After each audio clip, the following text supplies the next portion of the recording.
He defied Trump and still survived a GOP primary.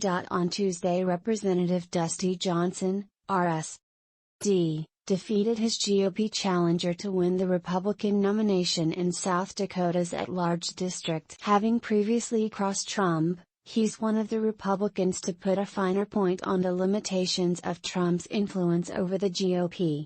This week in the GOP primary for South Dakota's at-large district, Representative Dusty Johnson, R.S.D., defeated a challenger from his right who claimed he wasn't aligned closely enough with former President Donald Trump, even though Johnson agrees with Trump on many policies. Johnson's vote for a bipartisan commission to investigate the January 6 attacks and his support for Rep.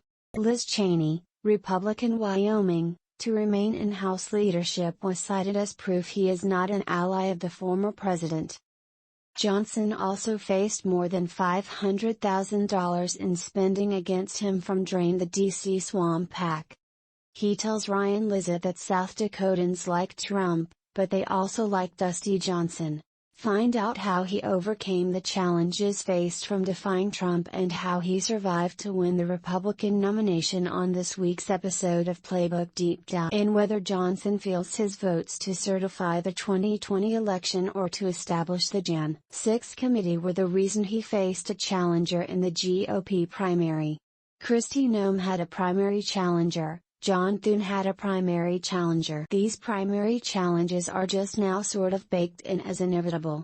That's the era we're in, said Johnson. It's not actually votes that make for a challenging primary. It's whether or not a rich guy decides he doesn't like you. On the Constitution and conservatism.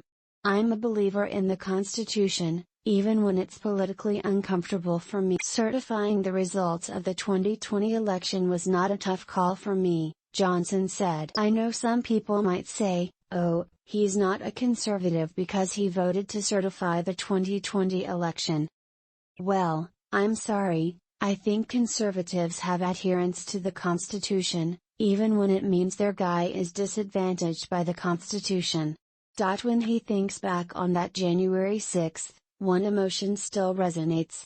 Well, I was pretty pissed off the whole day, said Johnson. Throughout most of human experience, it has indeed been the guy with the largest army or the strongest supporters who were able to seize power for themselves. But this American experiment rejected that.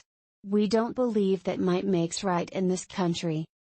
It doesn't matter how tall you are or how rich, you don't get any more votes than the other gal. And in that regard, the relatively small number of people that converged on the Capitol who were intent on using disruption and in some cases violence to try to alter the course of American history, that was un-American. It made me angry and I am still angry when I think about that.